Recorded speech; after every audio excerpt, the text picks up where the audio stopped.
안녕하세요. 김성길 목사와 함께하는 예수님 이야기 제1단원의 49회가 되겠습니다.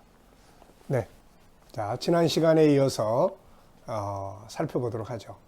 우리가 지난 시간에는 제5장의 구원의 결과와 완성편에 대해서 살펴보고 있습니다. 자, 구원자는 예수 그리스도. 예수님이 바로 메시아다. 예수 그리스도라는 말. 예수 그리스도. 우리 보통 그렇게 이야기하잖아요. 아마 내용을 잘 모르시는 분들은 예수는 성이고 그리스도는 이름인가 보다. 이렇게 생각하기 쉬워요. 그런데 예수가 그리스도야. 이 말이 맞는 거예요. 예수님이 그리스도야. 구약으로 말하면 예수님이 메시아야. 이런 말이죠. 그러니까 구약에 오시리라고 하신 분은 메시아. 그분이 예수님이야. 그래서 예수 그리스도 이 말은 예수님이 바로 메시아야. 그리스도스는 신약의 표현이거든요. 헬라 말. 메시아는 히브리 말, 구약적 표현이거든요. 그러니까 우리가 예수 그리스도 그러면 예수는 성이고 그리스도가 이름인가? 이게 아니고 예수 그분이 바로 그리스도야. 우리의 그리스도라는 말은 구세주야. 그런 뜻이거든요. 자, 그러면 이제 구세주는 예수 그리스도예요. 그리고 방법은 내가 방법을 만드는 게 아니라 내 행위가 아니고 믿음으로 대속이라는 것. 그러면 이제 구원받는 방법은 뭐예요? 구원받는 방법. 네, 내가 이제 예수를 믿는 거죠. 네, 다른 사람의 믿음으로 되는 게 아니고 나의 믿음으로. 우리 그런 말 많이 있잖아요. 어느 할머니가 세례 받으실 때 예수님 누구 죄를 위해 돌아가셨나요? 그랬더니 우리 며느리의 죄 때문이요. 이렇게 이야기했다는 말이 있죠. 왜냐하면 며느리가 항상 그 시어머니에게 교육을 시켜주면서 어머니 예수님 누구 위해 돌아가시냐 그러면 내 죄 때문이라고 하세요. 내 죄 때문. 이 말을 듣고서는 그렇게 이야기했다는 말이 있습니다. 가끔가다 우리는 우리 부인이 내 아내가 교회 열심히 다니니까 나는 그냥 같이 서 있기만 하면 그 옷자락만 붙들고 있으면은 천국 가는 거 아니야? 이런 말들 덜 하죠. 믿음은 각자의 것입니다. 우리가 다른 사람을 위해서 중보할 수 있고 기도해 줄 수 있지만 그러나 믿음은 각자의 것이에요. 그래서 각자의 믿음으로 구원을 받는 것이죠. 자, 이 시간에는 이제 구원받은 자들에게 주어지는 은혜가 있죠. 구원이라는 큰 선물을 받았어요. 자격을 받았어요. 자격. 이제 구원을 받았어요. 하나님의 자녀가 되는 자격을 받았어요. 후계자가 되는 자격을 받았습니다. 그렇다면 이제 주어지는 은혜들이 뭘까요?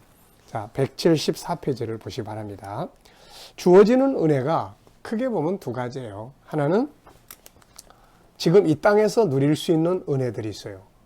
이 땅에서 예수를 나의 구주로 믿고 살 때 이 땅에서 얻게 되는 은혜들이 있어요. 또 하나는 예수님이 재림하시는 그날에 완성될 것들이 있습니다. 네, 하나는 지금 주어지는 은혜, 하나는 예수님 재림하실 때 완성될 은혜. 네, 이 두 가지가 있습니다. 그래서 이 부분에 대해서 이제 174페이지에서부터 정리를 했습니다. 자, 먼저 두 번째에서 구원받은 자들에게 주어지는 은혜의 역사는 무엇인가? 자, 죄에서의 자유예요. 죄에서 자유함. 그리고 하나님과의 관계 회복. 창세기 3장에서 인간이 죄지면서 하나님을 떠나게 됐죠. 하나님과 원수 관계가 됐습니다. 근데 이제는 예수님의 대속으로 죄가 없어졌으니까, 죄사함 받았으니까 하나님과 나는 다시 친하게 지내줄 수가 있는 거죠. 여러분, 세상의 높은 사람과 친해지면 어떤 일이 벌어지나요? 돈 많은 사람하고 아주 친하게 지내면 어떻게 되나요? 가장 높으신 하나님 아버지와 친하게 지내면 어떤 일들이 벌어질까요? 아브라함, 이삭, 야곱, 다니엘 같은 사람들 한번 보시기 바랍니다. 미국에서 유명한 투자의 귀재라고 하는 워렌 버핏이라는 사람이 있죠. 이분하고 점심 한 끼 하려면 몇 억씩, 때로는 몇십억씩 돈을 내야 한다고 합니다. 그 점심 한 끼를 하기 위해서죠. 근데 만약에 이분하고 정말 친해서 매일 만나고 매일 대화를 나누시다면 얼마나 좋을까요? 가장 높으신 하나님, 우리가 어디 가서 아는 사람 하나 있으면 얼마나 좋아요. 병원도, 또 경찰서도, 시장도, 음식점도 가서 아는 분이 한 분 계시면 서비스를 더 잘해줄 수가 있는 거죠. 로마서 5장 1절에서는 바울이 그런 이야기 하죠. 이제 우리가 믿음으로 의롭게 됐으니까 하나님과 화평을 누리자. 화평을 누린다는 말은 친해지는 거예요. 이제 이런 것들을 우리가 구원을 받았다는 것으로 그치지 말고 이런 은혜를 우리가 누리면서 사는 것이 아주 중요해요. 자격증만 받은 장롱 면허가 되면 안 되고 차를 운전하면서 누릴 수 있는 것들을 누릴 수 있도록 해야 되는 것 같은 거죠. 그 다음에 보면 성령의 임재와 자유의 은혜가 주어져요. 성령의 은혜와 은사. 이건 예수 이름으로 우리에게 주시는 선물이에요. 그리고 영원한 나라의 기업과 영생, 영원한 영광, 상급을 얻게 됩니다. 무엇보다도 세상 사는 동안 함께 하시는 사랑의 은혜를 누리게 되죠. 세상을 이길 수 있는 다양한 힘과 능력을 하나님 아버지께서 우리에게 부어주시는 거죠. 믿음을 통해서 구원받은 자들에게 주시는 하나님의 은혜에 대해서 잘 설명해 놓은 것이 로마서 8장입니다. 그래서 로마서 8장, 이 로마서 8장을 가능하면 암송할 수 있다면 세상을 이기는 그 능력이 되죠. 로마서 8장은 믿음으로 의롭게 된다는 결론적이면서도 의롭게 된 자들에게 하나님이 어떤 보장을 주시느냐. 아주 놀라운 보장들이 로마서 8장에 쫙 들어있죠. 우리를 위한 보호자가 오시고 그분이 와서 우리를 합력하여 선을 이루게 하고 세상과 싸워서 이길 수 있는 능력을 부어주시는 거죠. 이게 세상에서 사는 동안 누리는 믿음을 가진 자들, 구원받은 자들이 주시는 은혜의 선물들이에요. 자, 그 다음에는 이제 주님 오시는 날에 이제 진짜 완성되는 거죠. 주님 오시는 날. 주님으로부터 받은 구원은 그분이 두 번째 세상에 임하실 때 완성이 됩니다. 그래서 성경은 많은 부분에서 그분이 다시 오시게 될 걸 증거하고 있죠. 구원받은 성도들이 반드시 알아야 할 것이 바로 이것이다. 구원받은 성도들이 누리게 되는 은혜들이 있다. 그런데 하나는 이 땅에서 누리는 은혜요. 하나는 주님이 다시 오시는 날, 하나님의 나라가 임하는 날에 누리게 될 은혜들이 있다. 이 두 개를 혼돈하면 안 됩니다. 지금 누리는 은혜가 있고 주님 오시는 날 누리는 은혜가 있는 거죠. 자, 175페이지 한번 보십시오. 175페이지. 이 땅에서 받는 은혜들이 쭉 있습니다. 아까 말씀드렸죠. 요 밑에 보면은 죄에서 자유, 질병에서 자유, 무거운 짐에서 자유, 목마름에서 자유, 무시당하고 억눌리는 인간의 권리에서 자유, 존중이 여김을 회복하는 거예요. 나의 가치를 회복되는 거예요. 먹고 마시면서 자유, 환경의 어려움에서 자유, 미움과 다툼에서의 자유가 있습니다. 다만 이제 우리가 이 땅에서 누리는 이런 은혜들은 하나는 불완전한 것들이 많다는 거예요. 질병 치료받아도 다시 병들거나 이런 거죠. 또 하나는 각자의 믿음의 분량에 따라서 받게 된다는 거죠. 어떤 사람은 구원은 받았는데 문제가 부딪히면 이걸 해결하는 역사하는 능력의 믿음이 좀 부족해. 그래서 믿음 안에는 전 세 가지로 이야기를 하는데요. 하나는 구원받는 믿음, 예수 믿어서 죄사함 받고 천국 가는 믿음이죠. 두 번째는 역사하는 믿음이에요. 문제가 부딪혔을 때 해결해낼 수 있는 능력의 믿음. 세 번째는 상 받는 믿음이 있어요. 이거는 씨 뿌리는 믿음입니다. 헌신하고 봉사하고 전도하고 선교하면서 그러면 이 땅에서도 내가 뿌린 씨가 자녀들 세대에 거두기도 하고 젊었을 때 뿌린 것이 나이 들었을 때 거두기도 하고 이 땅에서 뿌렸는데 천국에서 거둘 수도 있고 그래서 세 가지 믿음. 첫째는 뭐예요? 구원받는 믿음. 둘째는 역사하는 믿음이에요. 귀신 들린 사람 막 쫓아낼 수 있고 병든 사람 고치기도 하고 또 어려운 시련이 왔을 때 그거를 막 기도하고 부르짖어서 오히려 합력해서 선으로 이루는 이런 능력의 믿음이죠. 그리고 세 번째는 상받는 믿음입니다. 이 세 가지 믿음을 다 가져보시기 바랍니다.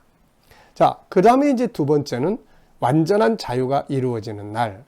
성경은 우리가 받은 구원이 완전하게 완성되는 날을 보여주는데 그날이 바로 주님 재림하시는 날이요. 하나님의 나라가 임하는 날이다. 이날에 비로소 구원받은 성도들의 누릴 은혜가 완성이 되죠. 그래서 많은 믿음의 사람들은 주님이 다시 오시는 날을 사모하면서 살아왔다. 우리 역시 주님의 재림의 날에 다가올 영광을 사모하면서 살아야 한다. 베드로전서 1장 13절에 보면 그러므로 너희 마음의 허리를 동이고 근신하여 예수 그리스도에 나타나실 때에 너희에게 가져올 은혜를 온전히 바랄지어다. 자, 그러면은 예수 그리스도께서 오시는 날 우리에게 주어지는 완전한 은혜는 무엇일까요? 바로 예비된 나라, 하나님의 나라를 기업으로 얻는 거죠. 그리고 자유의 몸이 돼 다시는 병들지 않고 죽지 않는 몸으로 변화가 오는 거예요. 이때 창세기 1장의 창조의 목적이 완성이 됩니다. 그리고 우리가 이 땅에서 수고했던 모든 것들에 대한 영광과 상급을 갖게 되는 거죠. 그리고 그것을 영원토록 누리게 되는 것입니다. 이것이 바로 주님 오시는 날 우리가 누리게 될 은혜의, 구원받은 자들이 누리게 될 은혜의 선물들이에요. 자, 예수를 믿음으로 구원을 받았습니다. 여러분들 다 구원받으셨나요? 그렇다면은 이 땅에서 누릴 은혜가 있고 주님 오시는 날 완성될 은혜가 있다는 것. 이걸 꼭 기억하시기 바랍니다. 이 땅에서 누리는 은혜들이 뭐예요? 하나님과의 관계 회복이 이루어지고 죄에서 자유함을 얻게 되고 성령의 기름 부으심과 능력을 힘입을 수가 있게 되고 또 때를 따라 도우시는 하나님의 인도하심, 보호하심, 임마누엘의 은혜, 함께 하시는 은혜. 뭐 이 땅에서 누리는 은혜도 엄청나게 많죠. 근데 문제는 우리가 믿기만 하지 이거를 누리지를 않는다는 거예요. 그래서 바울 사도는 누리라는 말을 해요. 로마서 5장 1절에 누려라. 하나님과 화평을 누려라. 이게 누려야 되는 거예요. 받았으면 누려야죠. 구원 받았으면 구원의 혜택과 능력을 누려야 되는 거죠. 자, 그 다음에 이제 또 하나는 예수님 재림하실 때 완성되는 건데 그것은 그분의 나라, 세상 나라가 아닌 영원한 나라를 기업으로 얻게 되고 그 나라에 들어갈 우리의 몸이 변화가 돼서 다시는 죄짓지 않고 죽지 않는 모습으로 변화되고 또 하나는 우리가 이 땅에서 심은 것들을 이제 영원한 영광과 상급으로 얻게 되고 그리고 영생이라고 하는 상급을 얻게 됩니다. 이것이 바로 창세기의 창조의 완성이 되는 거죠. 자, 예수 믿는 여러분들 축하합니다. 세상에서 가장 위대한 성공은 예수를 믿음으로 구원받는 거 아니겠어요? 이제 구원받았으니까 이 땅에서도 누리고 장차올 것들을 소망하면서 승리하는 믿음의 사람들, 구원받은 하늘의 백성들이 다 되시기 바랍니다. 이 시간 말씀 여기서 마치겠습니다. 감사합니다.